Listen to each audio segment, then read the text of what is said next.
24 പ്രധാനപ്പെട്ട കട്ടുകളാണ് എമ്പുരാന് നിർദ്ദേശിക്കപ്പെട്ടിരുന്നത്. വിജയുടെ ജനനായകൻ റിലീസിന് അനുമതിയില്ല. സെൻസർ ബോർഡിന്റെ അപ്പീലിൽ മദ്രാസ് ഹൈക്കോടതിയുടേതാണ് ഉത്തരവ്. നിങ്ങൾക്ക് താല്പര്യമുള്ള കാര്യങ്ങൾ ആൾക്കാരെ കേട്ടാൽ മതി, അല്ലാത്ത സാധനം കേക്കണ്ട. വാവ് മാൻ, ബ്രില്യന്റ്.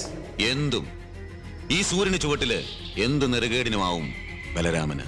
ഇവിടെ എന്തൊക്കെ ഓഞ്ഞ പടങ്ങൾ ഇറങ്ങണം, അതൊന്നും നിങ്ങൾ കട്ട് ചെയ്തില്ല. നിങ്ങൾ കേരള സ്റ്റോറി ഇറക്കി വിട്ടേലേടെ, അതെന്ത് കട്ട് ചെയ്യാത്ത? അയ്യോ, എവിടെ പോയി സെൻസർ ബോർഡ്? ഇതുപോലത്തെ ഇല്ലോജിക്കൽ ബുൾഷിറ്റ് ഇറക്കിയിട്ട് നീക്ക് എന്താ കട്ട് ചെയ്യാത്ത? ഞങ്ങളൊന്നും കാണുന്നുമില്ല, കേൾക്കുന്നുമില്ല, ഞങ്ങൾ ബധിരനും മൂകനുമാണ്. ഇതെന്തെങ്കിലും ചെയ്യാൻ പറ്റുമെന്ന് ചെയ്യാൻ പറ്റും. ഞാൻ പറയും, നമുക്ക് വോയിസ് റൈസ് ചെയ്യാൻ ആരും ഇല്ല, മനസ്സിലായി? നമ്മളൊരു സാധനം പറയുമ്പോൾ നമ്മളെ പ്രതിനിധിച്ചോണ്ട് കുറച്ച് പേര് വേണമല്ലോ, അതില്ല.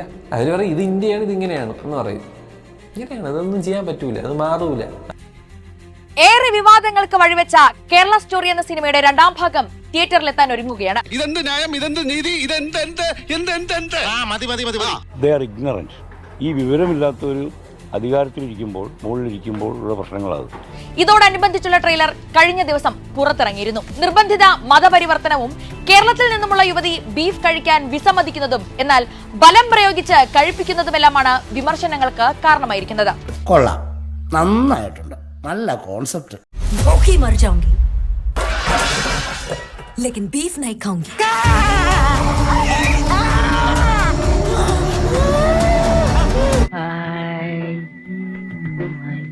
യഥാർത്ഥ കേരളം എന്തെന്നറിയാൻ അണിയറ പ്രവർത്തകർ കേരളത്തിലേക്ക് വരണമെന്നും ആവശ്യമുയരുന്നുണ്ട്. ഞാൻ ഒരു കാര്യം പറയാം, നമ്മളെയൊക്കെ ഇവിടെ നമ്മൾ കണ്ടിട്ടുള്ളതെന്ന് പറഞ്ഞു കഴിഞ്ഞാൽ, ഒരാൾക്ക് ബീഫ് കഴിക്കണ്ടെന്ന് പറഞ്ഞു കഴിഞ്ഞാൽ നമ്മൾ തന്നെ ചിലപ്പം അന്ന് ചിക്കൻ കഴിക്കും. 100% ഞാൻ യോജിക്കുന്നു. ഒന്ന് ഈ പടത്തിനെ ഇറക്കി സെൻസർ ബോർഡിനെയൊക്കെ ഉണ്ടല്ലോ, എന്നെ എവിടെ വെച്ച് കണ്ടാലും വെട്ടിക്കൊല്ലാനോ അയാൾ ഓർഡർ ഇട്ടേക്കുന്നത്. ഈ പടം റിലീസായി കഴിഞ്ഞുണ്ടല്ലോ, I believe that the censor board failed എന്ന് ഞാൻ പറയും. ഫെബ്രുവരി 27-ന് ചിത്രം തിയേറ്ററുകളിലെത്തും. തിയേറ്ററുകളിലെത്തുന്നതോടെ വീണ്ടും വലിയ ചർച്ചകളും വിവാദങ്ങളും ഉണ്ടാകാൻ സാധ്യത ഏറെയാണ്. ഇതിനെയൊന്നും ഇറക്കി പോലും വിടരുത്. പച്ചയ്ക്ക് വർഗീയത പറയണ ഒരു പടം. Well done.